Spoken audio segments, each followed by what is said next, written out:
Radio ESME presenta. Las opiniones vertidas en este programa son responsabilidad única y exclusivamente de quien las emite. ML Medios y Radio ESME presentan.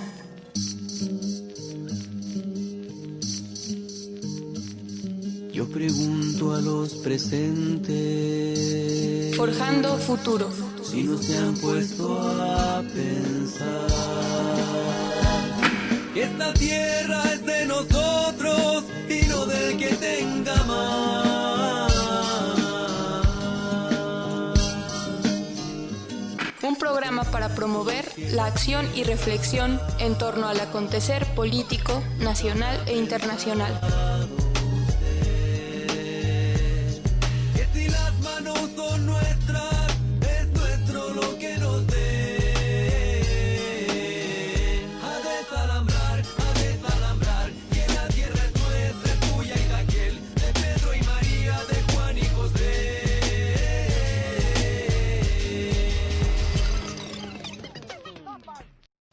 Bueno, ya estamos de regreso en Forjando Futuro, una vez más.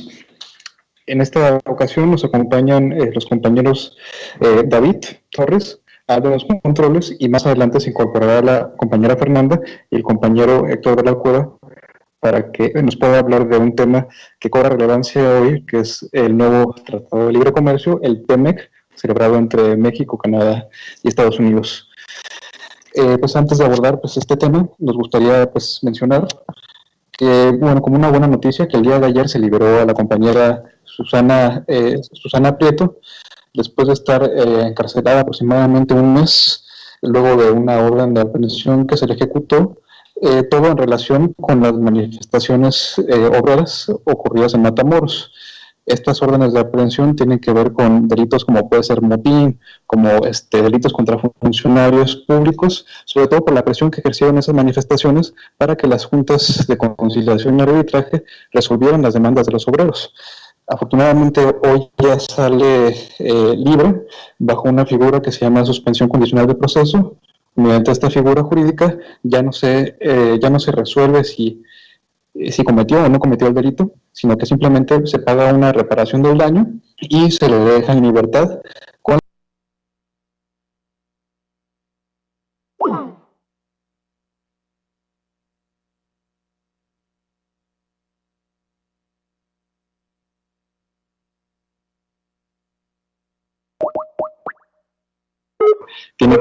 tuvo que pagar una suma considerable de dinero.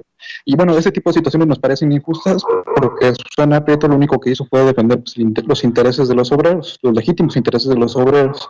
Sin embargo, también nos agrada que ya haya salido en libertad y que se pueda reanudar la lucha obrera, claro, bajo otras formas y condiciones. Y bueno, habiendo dicho lo anterior, también comento de que se sigue viviendo esta ola de violencia en nuestro país. El día de ayer también nos enteramos de una gran masacre que hubo en un supuesto centro de rehabilitación, que muchos de estos centros de rehabilitación funcionan como cuarteles para el narcotráfico, donde se reclutan jóvenes y también se les pone a disposición como si fuera una especie de prisión, ¿no? Y bueno, habiendo dicho lo anterior, ahora sí nos adentramos al tema, que es el nuevo Tratado de Libre Comercio, el TEMEC, entre México, Canadá y Estados Unidos, que inició vigor el día de ayer, 1 de julio. ¿Quieres comentar algo, David? Sí, bueno, de entrada este tratado ya como todos sabemos es la continuación del llamado Telecán, que entró en vigor en 1994 y que a lo largo de estos años ha traído múltiples consecuencias a nuestro país. Lamentablemente, la mayoría de ellas, por decirlo menos, no favorables hacia los trabajadores en su conjunto. Por ejemplo, ahora que mencionas esto de la liberación de la abogada Susana Prieto, finalmente, como ya dices, a ella se le detuvo por defender los derechos en específico de los trabajadores de la maquila. La industria maquiladora, si bien está presente en nuestro país desde antes del Telecán, es a partir de que comienza a proliferar de manera muchísimo más evidente. Esta industria maquiladora incluye ramas, sobre todo como es la de la electrónica y como la automotriz, y en la mayoría de estas, bueno, prácticamente en todas, la constante es bajos salarios, pésimas condiciones laborales, y bueno, realmente fue uno de los motivos que propició en su momento la firma del Telecán, el lograr obtener de México mano de obra barata para incrementar las ganancias de estos consorcios internacionales, muchos de ellos asentados en Estados Unidos. Ahora, curiosamente, previo a la firma del TEMEC, uno de los argumentos que ponía Trump para la renegociación iba en el sentido de que, según él, México le ha robado a las empresas estadounidenses a partir de la mano de obra barata. Hay que recordar que pues previo al Telecán había núcleos industriales importantes como el de Detroit en Estados Unidos, que hoy prácticamente ya no existen porque todo lo que se fabricaba ahí pues se trasladó frontera abajo, precisamente en busca de esta mano de obra barata. Esto, sin embargo, lo que trajo en Estados Unidos fue entonces también la pérdida pues de algunos empleos, y bueno, bajo este argumento entonces ahora se ponen como nuevas medidas en el TEMEC. En específico, en cuanto a las normas laborales, pues resulta que al ver como una amenaza los bajos salarios en el caso de México, en específico en el sector automotriz, se ponen algunos candados, como por ejemplo el que alrededor del 40 y 45% de la fabricación que se realice en estos tres países de la industria automotriz debe de garantizar que los trabajadores tengan un salario de al menos $16 al día.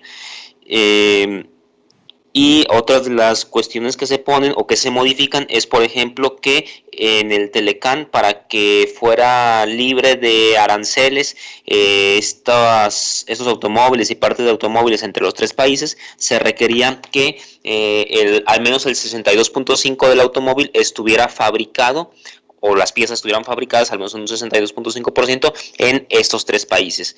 Sin embargo, este porcentaje se incrementa de un 62.5% a un 75%, y este incremento hay que entenderlo sobre todo en la lógica de que lo que se pretende es concentrar la fabricación en estos tres países, sobre todo porque otra opción de mano de obra barata es China, y bueno, actualmente Estados Unidos se encuentra en una guerra comercial con China por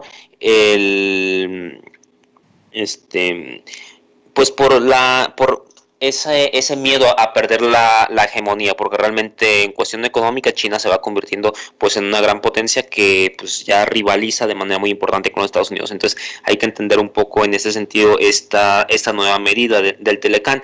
De hecho, incluso hay una nueva cláusula en este nuevo tratado que se ha conocido como la cláusula china, que menciona que si una de las partes firmantes, llámese Canadá, México o Estados Unidos, acuerda un tratado de comercio sin consultarlo con las otras dos, con algún país que no se rija por la economía del libre mercado, entendiéndose que al menos en el membrete China dice no regirse por la economía del libre mercado, o así lo tiene clasificado Estados Unidos, entonces las otras partes, por ejemplo, si México estableciera un convenio económico con China sin consultárselo con Estados Unidos o con Canadá, estos dos países tendrían como que la autoridad para declarar como terminado el acuerdo con México y entonces quedarse únicamente con un acuerdo bilateral Estados Unidos-Canadá. Esto, pues creo que lo que pretenden es utilizarlo como una medida de presión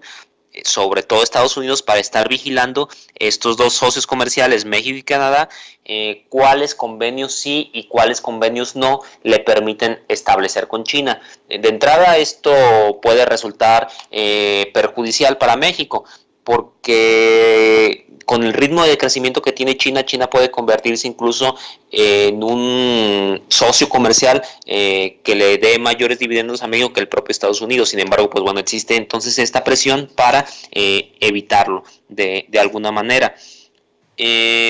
Otro de los aspectos interesantes de resaltar, me estoy centrando sobre todo en algunas diferencias o cosas adicionales que tiene este TEMEC con respecto a lo que era ya de por sí el Tratado de Libre Comercio de América del Norte. Pero bueno, otra de las cuestiones a resaltar es, por ejemplo, lo referente al campo mexicano. Si ya de por sí el Telecán fue bastante perjudicial para la población campesina, pues bueno, ahora parece que esto se puede agravar con el TEMEC. En los últimos años en los que se ha venido implementando el Telecán, pues lo que se hizo fue tener una producción agrícola o implementar más de una producción agrícola bajo un esquema agroindustrial. Esto propiciando o priorizando sobre todo la obtención de alimentos en grandes cantidades, independientemente del bien o mal que pudieran hacer a la salud, independientemente de el desarrollo económico o el desarrollo en general hacia las comunidades campesinas. De hecho, durante estos últimos años, a partir del 94, lo que hemos tenido más bien es una migración muy importante del campesinado hacia los Estados Unidos, porque se les despojó de sus maneras tradicionales que tenían de vivir y subsistir. Se redujo al mínimo el cultivo de subsistencia de las propias comunidades, porque entonces ahora lo prioritario es los monocultivos. En una zona producir un solo cultivo en grandes cantidades para su venta en el mercado mundial. Y esto también ha tenido un fuerte, y por lo tanto estos pobladores pues han tenido que emigrar a Estados Unidos. También ha tenido un impacto en lo que es la soberanía alimentaria. México antes era prácticamente autosuficiente en cuestiones de granos tales como el maíz y como el frijol. Hoy en día ya no lo es. Hoy en día la mayor parte de estos granos tiene que importarlos, precisamente por ejemplo en el caso del maíz desde Estados Unidos. Y pues tampoco ya no tiene la capacidad para decidir México qué cultivos priorizar para las propias necesidades de su población, sino que esto tiene que estar ahora amarrado a las exigencias del mercado. Sin embargo, esto se puede agravar aún más porque con la firma del TEMEC se acepta también la firma de un convenio que se conoce como Acta de 1991 de la Unión Internacional para Protección de la Obtención de Vegetales. Lo preocupante de esta acta, que por sus siglas se conoce como UPOV 91, es que en automático los países reconocen la patentabilidad de las semillas y entonces ya son empresas privadas quienes son dueñas de tal o cual variedad de semilla. Esto enfocado por un lado hacia las semillas genéticamente modificadas, pero no únicamente hacia estas. Realmente pudiera en algún momento, de hecho se ha dado, que empresas patentan una semilla como propia, cuando en realidad esta semilla es resultado del propio cultivo milenario que se ha hecho mediante cruzas a través de la agricultura tradicional, por así decirlo. Esto de patentar las semillas es muy preocupante, sobre todo para las semillas transgénicas, las cuales han sido modificadas para soportar o más bien para darle características de mayor tamaño al producto, de mayor productividad al suelo y demás, de resistir cierto número de plagas. Sin embargo, muchas veces, de hecho prácticamente siempre, el cultivo de estas semillas va acompañado del uso de agroquímicos, que lo que hacen sobre todo es evitar el crecimiento de otras especies que se consideran como invasoras. Estos agroquímicos son de gran toxicidad. El más conocido de ellos es el glifosato, y entonces migrar hacia un cultivo transgénico implica pues las consecuencias hacia las poblaciones de intoxicaciones por este tipo de sustancias. De hecho, hace unos días apenas la empresa Bayer tuvo que pagar una fuerte suma de dinero en Estados Unidos por las afectaciones que dicho glifosato ha traído hacia las poblaciones. Y bueno, están como muy documentados los casos de Argentina y de Colombia también. Y además, el uso de estas semillas transgénicas, otra cuestión que implica es que pues nadie las puede utilizar si no se las compra directamente al propietario, llámese Monsanto, DuPont, las principales empresas en este sentido. Y esto en cuanto a las semillas. Y adicionalmente se puede incluso demandar a los propios agricultores y se les puede encarcelar por utilizar una semilla que se supone pertenece a una empresa, aun cuando el agricultor ni siquiera sepa que esa semilla pertenece a dicha empresa, porque finalmente existe un proceso de polinización mediante el cual se transfieren genes de una semilla a otra, y entonces si en algún momento pues una persona, su semilla es contaminada, voy a decirlo así, con los genes de una semilla patentada, pues eso es razón suficiente para que lo lleven ante una corte y le exijan el pago de dicha cuestión. Y bueno, está aquí incorporándose ya con nosotros Héctor de la Cueva, le damos la bienvenida. ¿Nos escuchas, Héctor?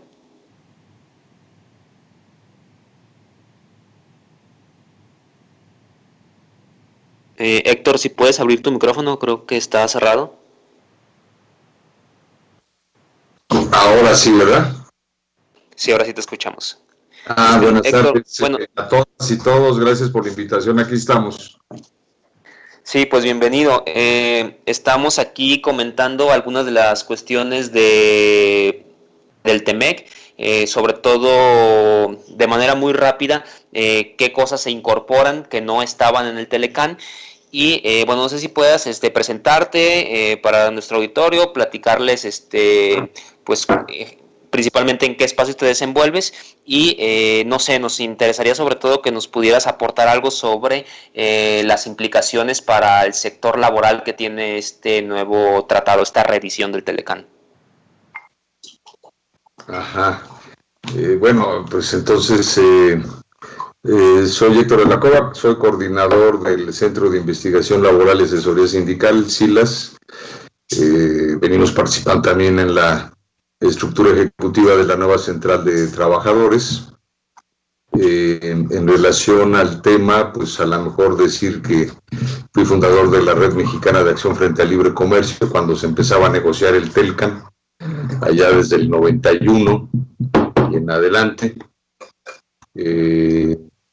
Después fundamos la Alianza Social Continental, que fue la alianza de movimientos sociales de todo el continente que derrotó el Área de Libre Comercio de las Américas, el ALCA, proyecto norteamericano casi extensivo, el TLC, a todo el continente.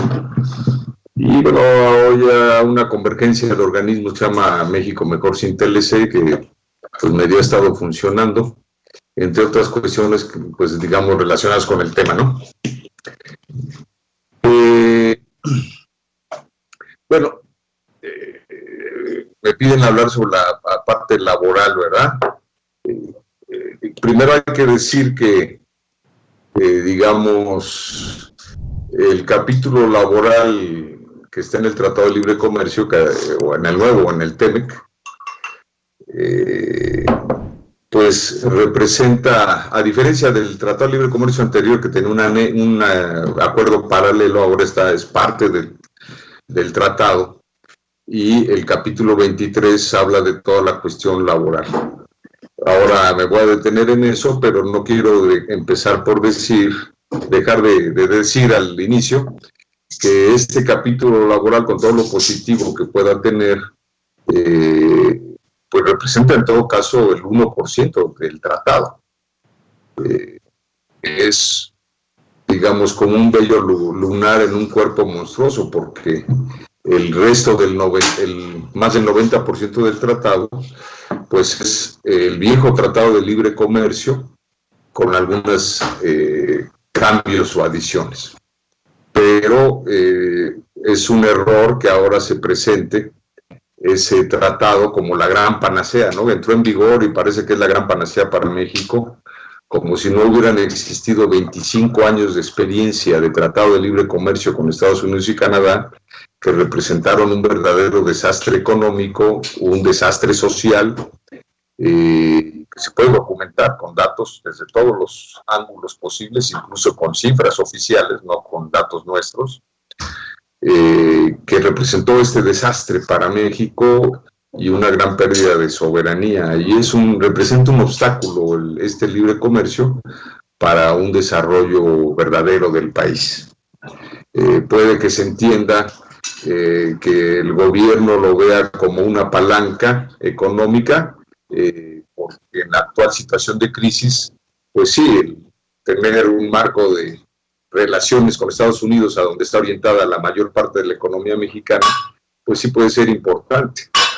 Pero, digamos que en el mediano y en el largo plazo, pues es un candado enorme en el cuello del país, que impide o impedirá su desarrollo soberano. Es una apuesta pragmática del gobierno actual, que sin embargo es un obstáculo en realidad para el futuro del país.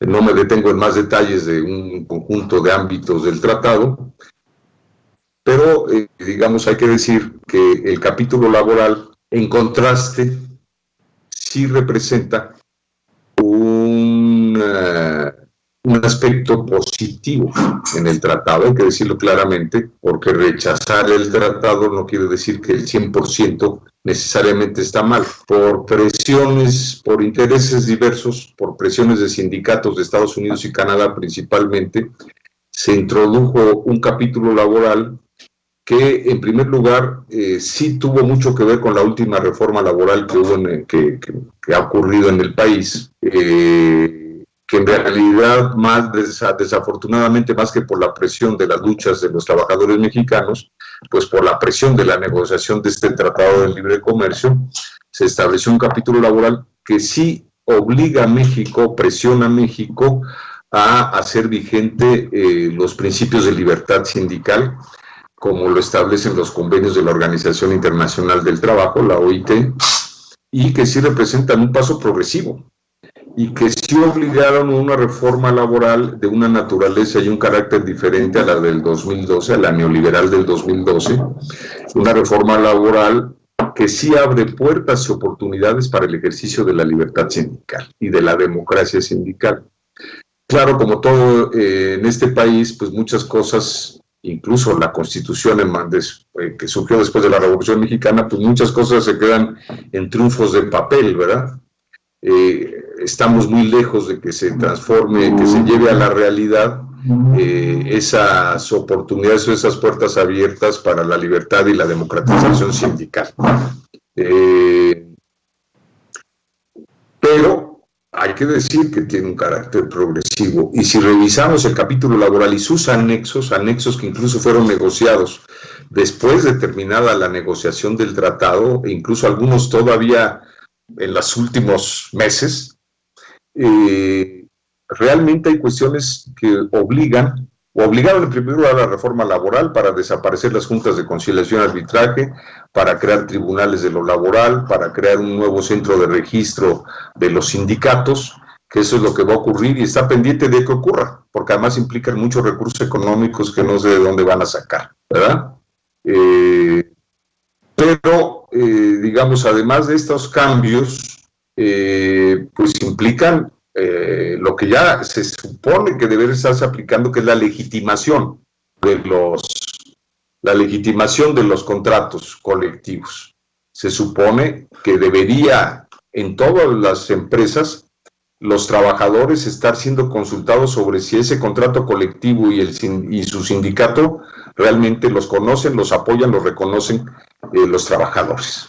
Esto no ha sucedido, pero está ahí como una exigencia de legitimación de los contratos colectivos. Esto es una amenaza para los charros y los sindicatos de protección patronal. También se supone que donde se vayan a firmar por primera vez contratos colectivos, tienen que ser con el respaldo y el conocimiento de los trabajadores. Esto también amenaza a los sindicatos de protección patronal. También se establece en el capítulo laboral del tratado y luego en la reforma que los dirigentes deben ser electos con voto secreto, universal, directo y personal intransferible, y sin la intromisión de las empresas. Más allá de eso, Después se ha establecido que está establecido en el capítulo laboral, y así se estableció en la reforma, que va a haber supervisión e investigación de las empresas sobre si ocurren estas cuestiones o no, si se respeta la voluntad o no de los trabajadores. Para esto, un último acuerdo que se tomó hace más recientemente es el derecho de los países a tener agregados laborales o inspectores laborales, digamos, de que en los otros países esté respetándose lo que establece el capítulo laboral. Sabemos que ya se nombraron de parte de Estados Unidos, y hoy tenemos la noticia de que ya se nombraron los representantes mexicanos que vigilarán o que estarán actuando respecto a lo que establece el capítulo laboral. Entre ellos hay algunos abogados que han estado siempre del lado de la lucha democrática sindical. Entonces, esto, y además también conocemos que ya hay incluso una lista para ser aplicada en el corto plazo de empresas, por ejemplo, norteamericanas, donde se va a indagar, y empresas transnacionales en general, donde se va a indagar si se está respetando la voluntad de los trabajadores respecto al contrato colectivo y respecto al sindicato por el que optan. Por lo tanto, estamos frente a un hecho consumado, que es la amenaza o ya hecha realidad de un tratado contrario a México, y al mismo tiempo un capítulo laboral que sí abre oportunidades para ampliar la libertad sindical y la democracia sindical. Claro, como siempre tiene que haber una voluntad de trabajadores para hacer esto, porque no va a llegar de arriba, ni va a llegar porque está en una ley o en un tratado, ¿verdad? Pero ahí está el reto. Ahí está el reto para transformar en realidad esto. Y bueno, es una contradicción, una ironía, como ya lo han señalado muchos, que prácticamente entrando en vigor el tratado, todavía tenían una abogada laboralista presa, ¿verdad? Cuando el capítulo laboral establece que no puede haber violencia o amedrentamiento contra los trabajadores y contra sus organizaciones, ¿verdad? Entonces, viene la parte de enfrentar en la realidad esto. Pero, digamos, para no extenderme más, tendría que decir que estamos frente a esta situación dual, esta situación contradictoria de un tratado que menoscaba la soberanía y también es un obstáculo para el desarrollo y, por lo tanto, para el ejercicio verdadero de derechos laborales, económicos, sociales en el país, y un capítulo laboral que está ahí como pegote, pero que establece condiciones que podemos aprovechar. Yo le dejaría ahí por el momento. Sí, Héctor, una pregunta respecto a esto que mencionas de que ya se han nombrado algunos de estos revisores, pues ahora sí que van a fungir de un país a otro. Mencionabas lo de que algunos de ellos son abogados que tienen tradición ya en la lucha. Nada más no me queda claro, ¿esos se han nombrado por parte de México o por parte de Estados Unidos? No, por parte de México. Por parte de México, en México, digo, sin intervención, ¿verdad? O por lo menos no fue transparente, donde las organizaciones de trabajadores hubieran podido opinar, etcétera, pero son representantes oficiales de México para vigilar la aplicación del capítulo laboral del tratado, incluso en Estados Unidos y Canadá. Y hay abogados como Graciela Bensusan, Héctor Larios, Carlos de Buen y otros que normalmente han estado de este lado. Entonces, bueno, vamos a ver, porque además la libertad sindical no solo se viola en México, también se viola en Estados Unidos, sobre todo en el sur de Estados Unidos. Por lo tanto, vamos a ver, pero se abre, en este terreno específicamente, se abre un escenario interesante. Sí, bueno, creo que se va a venir un escenario de confrontaciones, y de ahí pues depende de los trabajadores el sacar provecho, aunque sea como dices, a este mínimo porcentaje del ya de por sí bastante dañino tratado ahora TEMEC. Tan Sí, es así, perdón. creo que... Déjame decir que incluso en esa lista está Honda, que ustedes conocen en Jalisco la historia. Y bueno, podemos ver si todavía podemos rescatar algo de justicia para esos trabajadores. Ya pasaron demasiadas cosas, pero hay violaciones que todavía podemos ir sobre ellas. Y digamos otras luchas, pero efectivamente nada nos va a ahorrar la organización de los trabajadores, eso lo tenemos que tener claro. Incluso en esta experiencia de la detención de esta abogada, pues quedó claro que las luchas no pueden estar en torno a un personaje. Si no hay organización auténtica de los propios trabajadores, pues no vamos a ir para adelante.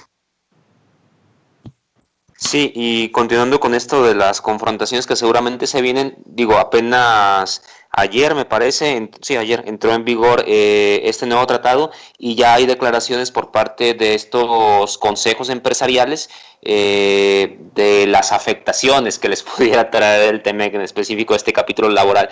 Por ejemplo, hay declaraciones del Consejo Nacional Agropecuario que dicen que para ellos o que para México, lo manejan así, va a resultar una traba el que expresamente se prohíba el trabajo forzado e infantil, y en este mismo sentido también declaraciones del Consejo Coordinador Empresarial, en específico refiriéndose al sector automotriz.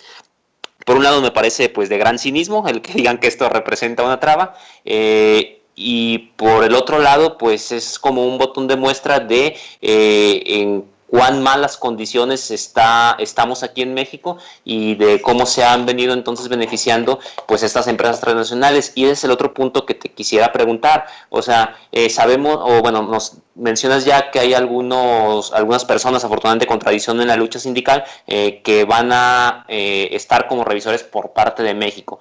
Pero supongo que por parte tanto de Estados Unidos como de Canadá también va a existir una pugna por quiénes van a ser dichos revisores, porque pues si estas empresas transnacionales han venido a establecerse en México, pues no ha sido con otro objetivo que realizar una sobreexplotación de una mano de obra muy barata, y entonces también estos pues van a ver afectados sus intereses. En ese sentido, no sé si pudieras como comentarnos algo. Sí, bueno, pero hay que tener en cuenta que en el caso de Estados Unidos y Canadá, los sindicatos sí tuvieron un papel y sí incluyeron para este capítulo laboral, y sabemos ya los de Canadá y Estados Unidos ya están nombrados, o por lo menos los de Estados Unidos, y en ellos hay sindicalistas. Entonces, es una cuestión compleja porque evidentemente pues Estados Unidos ve por los intereses de sus transnacionales, de sus corporaciones, pero al mismo tiempo, por diferentes circunstancias políticas, no han podido eludir la presión que han hecho los sindicatos para eliminar la competencia que llaman desleal de las bajas condiciones laborales en México, y en mucho provocadas por los sindicatos de protección y corporativos.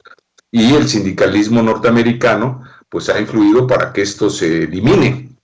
Y entonces es una contradicción, porque eso evidentemente pues sí afecta a los intereses de esas transnacionales, ¿verdad? Porque siempre se han coludido con las mafias sindicales en México para tener bajos salarios y bajas condiciones laborales. Es una contradicción, pero está ahí. Y digamos, va a haber presión. Claro que también va a haber que nosotros vamos a tener que decir a nuestros representantes, pues vayan a ver al sur de Estados Unidos, porque ahí también se cometen todo tipo de barbaridades y también hay bajos salarios, etcétera, ¿verdad? No solo hay que vigilarlo en México, pero lo van a poner como, desde el punto de vista político, lo van a poner como una presión y chantaje hacia México, esta cuestión. Claro, a los empresarios no les gusta nada, porque los empresarios mexicanos, sí, cínica, hipócritamente, se vuelven patriotas cuando se trata de ponerles un límite a sus abusos y a su asociación mafiosa con dirigentes que no son dirigentes sindicales, ¿verdad? Mientras que normalmente son vendepatrias, pues ahora de repente se les ocurre acordarse de la soberanía, ¿verdad? Bueno, pero en todo caso, sí, digamos, aún del lado de Estados Unidos y Canadá, sindicatos como Unifor de Canadá, otros y sindicatos de Estados Unidos, pueden tener una intervención positiva, digamos, siempre y cuando efectivamente pues aprovechemos para tener organización auténtica de los trabajadores en México y para desarrollar sindicatos que verdaderamente velen por los intereses de los trabajadores, ¿no? Sí, bueno, antes de irnos a un primer corte, no sé si Carlos quisiera comentar algo.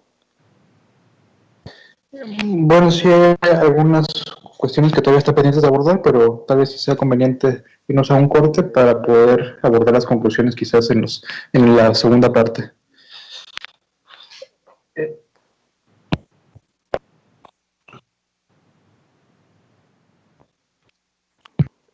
Bueno, no sé si... Estás escuchando mlmedios.com.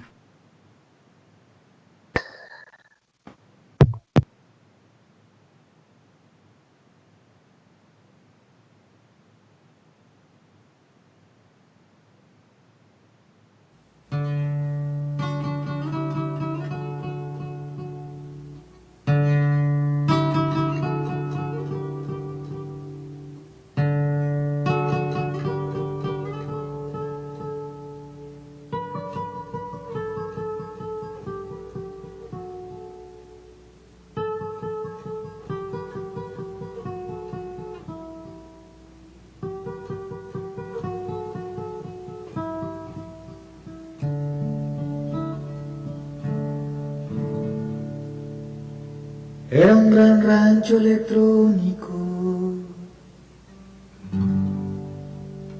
con nopales automáticos,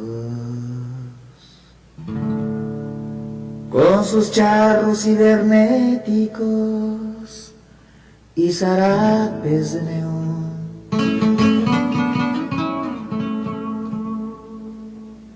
Era un gran pueblo magnético con Marías ciclotrónicas, tragafuegos supersónicos y su campesino sideral. Era un gran tiempo de híbridos, era Medusa anacrónica, una rana con Aldo es quien nos apoya allá en cabina.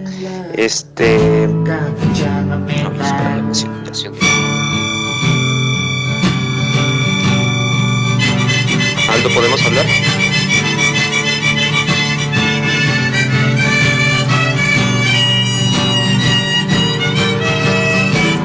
Era un gran sabio rupéstrico de un universo doméstico, pitecantropos atómico, era líder universal. Había frijoles poéticos y también garbanzos matemáticos en los pueblos esqueléticos con sus guías de pedernal. Era un gran tiempo de híbridos, de salvajes y científicos, panzones que estaban físicos en la campechana mental, en la vil penetración cultural, en la gandalla transnacional, en lo oportuno norteño imperial, en la desfachatez empresarial, en el despiporre intelectual, en la vulgar falta de identidad.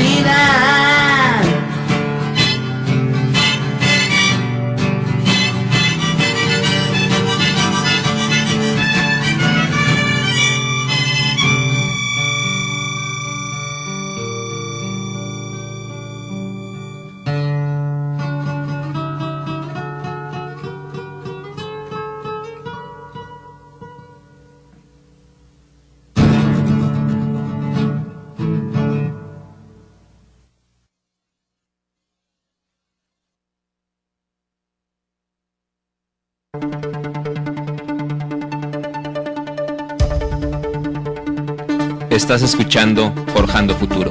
Ya regresamos.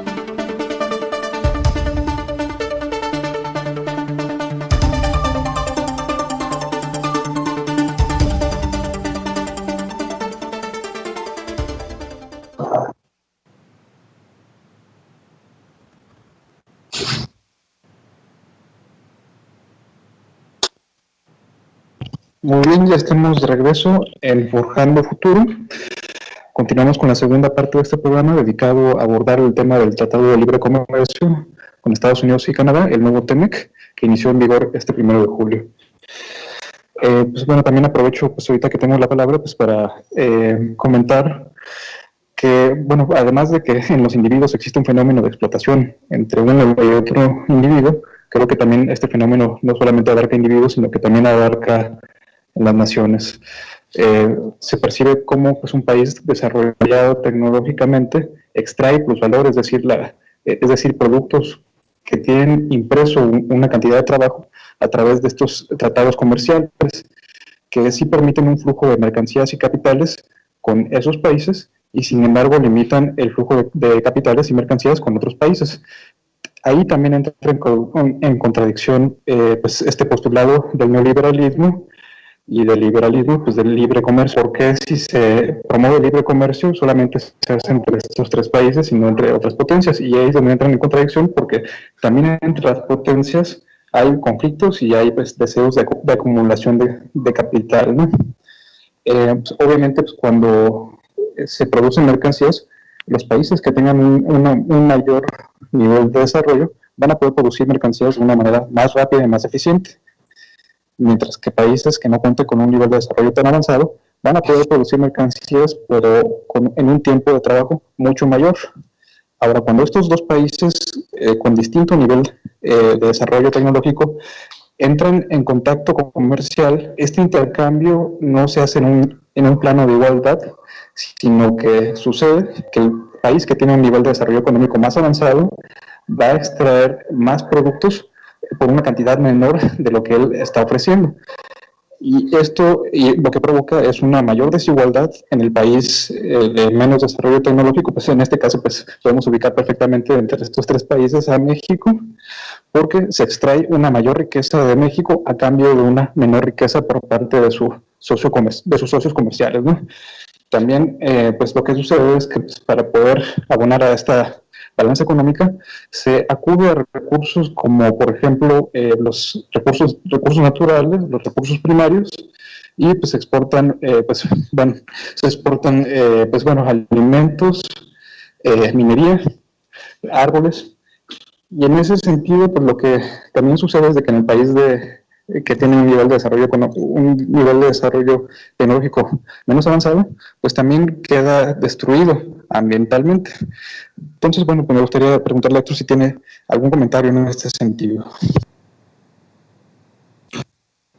Sí, bueno, hablando en general del tratado, y lo dijimos muchas veces respecto al viejo TELCAN, y es cierto ahora con este TEMEC, para empezar el llamado libre comercio, porque ahora también nadie cuestiona el libre comercio. No, el libre comercio ni es libre porque está sujeto a las reglas de las grandes corporaciones y los estados que, digamos, no es precisamente libre ni son solo de comercio, porque en realidad regulan toda la cuestión económica, las inversiones, etcétera. No son solo tratados comerciales. Pero además, de entrada, el principio de este tratado es un principio inaceptable, porque es un tratado entre desiguales, y efectivamente, el tratado en el pasado, y este va a ser lo mismo, solo puede profundizar la desigualdad entre países y dentro de los países. Una de las cuestiones que se ha insistido siempre es que no se toman en cuenta las asimetrías de las economías y del desarrollo de los países, incluso en otro tipo de acuerdos en otros lugares del mundo, intentando tomar en cuenta estas asimetrías. Por ejemplo, en la Unión Europea, hay medidas para compensar las asimetrías, es decir, para permitir que los países menos desarrollados protejan sus economías o tengan ciertas cuestiones compensatorias favorables, porque no se trata de un acuerdo entre iguales. Eso no se ha tomado en cuenta en este tratado, y eso en sí mismo va a reproducir la desigualdad en el intercambio internacional, pero también dentro de los países. En general es una especie de constitución supranacional que favorece a las grandes corporaciones transnacionales, esta es la verdad. hay una competencia desigual. Entre otras razones, el campo ha estado en una situación de desastre porque se ha obligado a los campesinos mexicanos a competir con las grandes corporaciones del alimento norteamericanas, y pues lo que ha provocado es más miseria y migración. Y este TEMEC continúa básicamente colocando al campesinado mexicano en esa competencia desigual, porque además pues los subsidios y apoyos que hay en Estados Unidos y Canadá a los agricultores no tienen comparación a lo que hay en México. Entonces, de entrada, ahí es un ejemplo de una cuestión que no va a favorecer a México, ¿no? Pero hay otras cuestiones también. Digamos, siendo una constitución, una carta de derechos de las corporaciones, favorece sobre todo los intereses de los inversionistas. Incluso este tratado vuelve a colocar la posibilidad de que las corporaciones demanden a México como tal, al Estado mexicano, por impedir inversiones. De hecho, México, y no estamos hablando de hipótesis, estamos hablando de hechos, México es de los países más demandados por corporaciones por impedir inversiones, bajo X leyes o bajo X criterios, o bajo aplicación de leyes mexicanas. México está demandado por impedir inversiones transnacionales. Y hemos perdido muchos juicios, ya hemos pagado miles de millones de dólares y hay otra fila de juicios que pueden implicar otra sangría de miles de millones de dólares para el país por demandas de inversionistas contra México. De eso no se habla increíblemente, pero es así. Es otro. Todo el tratado está cruzado por este tipo de cuestiones. Y digamos, más allá de lo laboral, lo ambiental, por ejemplo, ¿no? La cuestión del medio ambiente es desfavorable para México. Impide la aplicación de leyes de protección del medio ambiente si impiden las inversiones y el comercio. Entonces vamos a estar en una situación de acotamiento de si es que existiera un interés por aplicar leyes de protección al medio ambiente en México, van a estar acotados por lo que dispone este tratado, que nos va a impedir aplicar esas leyes ambientales si obstaculizan la inversión y el comercio en América del Norte, ¿no? Entonces eso es un otro hándicap. Y entonces, digamos, incluso ahora va a empezar y está el debate sobre la cuestión de si Estados Unidos va a exigir que se entren sus productos transgénicos. Y ahí va a haber debates, va a haber paneles internacionales. Se supone que actualmente México dice que transgénicos no entran, pero ahora con el tratado eso va a estar en discusión, en conflicto, en controversia, como le llama el tratado. Entonces, y así podríamos recorrer todo el tratado. Incluso algunas cuestiones aparentemente positivas no lo son. Por ejemplo, se mencionaba la cuestión de los salarios en México, que es una de las preocupaciones, que se compite con bajos salarios, ¿verdad? No hay nada en el tratado que obligue a subir los salarios en México. Es una hipótesis que con más libertad sindical, con una serie de cuestiones pueden subir los salarios, pero realmente no hay ninguna disposición. Y en la industria automotriz, una de las cuestiones que cambiaron en el tratado es que se incrementan el porcentaje de las reglas de origen regionales, es decir, el porcentaje de piezas que debe tener un automóvil para circular libremente en el mercado de América del Norte. Este porcentaje se incrementó y ahora debe haber más componentes de la región para que circulen los vehículos. Pero además hay un porcentaje importante que dice que solamente se debe producir un porcentaje determinado en zonas donde se gane más de $16 la hora. Bueno, esto solo ocurre o puede ocurrir en Estados Unidos y Canadá y ni siquiera en todo Estados Unidos. Es parte de la estrategia de Trump, y eso sería otra discusión de otro nivel sobre la globalización y demás, pero de regresar inversiones y trabajo a Estados Unidos y Canadá, principalmente Estados Unidos. México, aún si hubiera verdaderamente una política de incremento salarial, estamos a tiempos remotos de poder ganar $16 la hora. Eso no ocurre ni siquiera en las empresas mejor pagadas.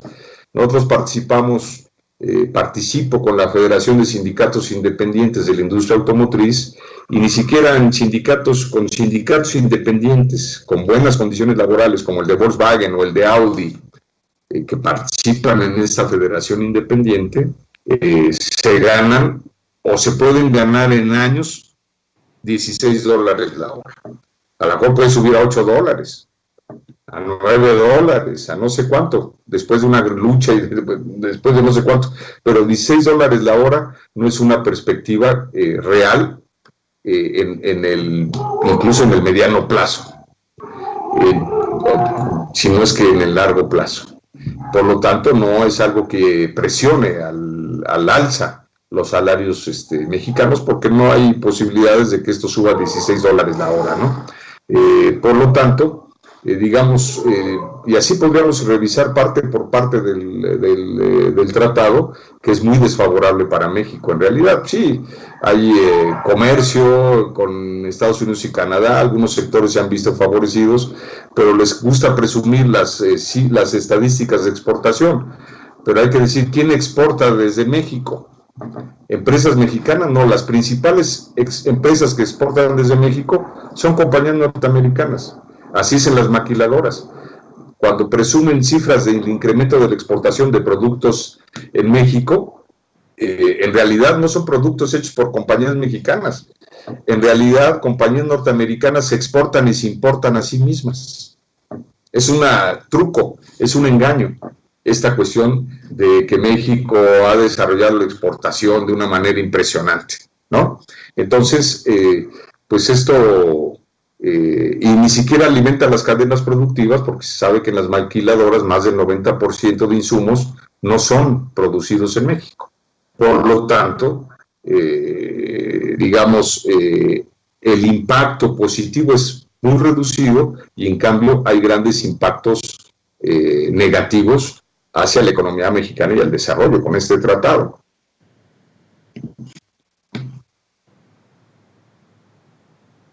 Sí, pues creo que es largo de enlistar, como ya mencionas, todas estas consecuencias desfavorables que trae pues estos tratados comerciales, no solo ahora el TEMEC, sino anteriormente el Telecán, y también pues estos juegos políticos que se hace, por ejemplo, ahora con los intentos de reelección de Trump, como pues todo lo trata de capitalizar como un beneficio político, y bueno, la entrada en vigor de este tratado no es la excepción. Sin embargo, más allá de estos discursos, tanto por parte de Estados Unidos, de Trump, como acá en México, incluso el propio Andrés Manuel, creo que lo importante va a ser pues esa batalla que podamos dar los trabajadores en los diferentes ramos, tanto industrial como del agro y demás, para pues de inicio sacar como algunas ventajas de estas nuevas regulaciones, pero pues es sumamente limitado, y entonces más bien pues tratar de migrar hacia un tipo de relaciones con otros países que no ponga a unos por encima de los otros, o que no haga que unos cuantos se beneficien con el trabajo de las mayorías. Se nos está acabando el tiempo. No sé si Carlos quisiera comentar algo antes de despedirnos. No, me quedo también con las conclusiones vertidas al final por mi compañero Pedro de la Pérez, que le agradecemos mucho por haber venido, y también, por supuesto, con el compañero David. Le agradecemos mucho su atención, le agradecemos a Aldo por estar en los controles, y bueno, pues nos despedimos, y bueno, hasta pronto. Forjamos futuro organizándonos, resistiendo, escuchando y caminando. Forjamos futuro cuando decidimos no soportar más la realidad que nos imponen y decidimos transformarla. Les esperamos en la próxima emisión. Entre el caos y la miseria, entre el cielo y la tierra, entre el corazón y la música, es la voz de la conciencia.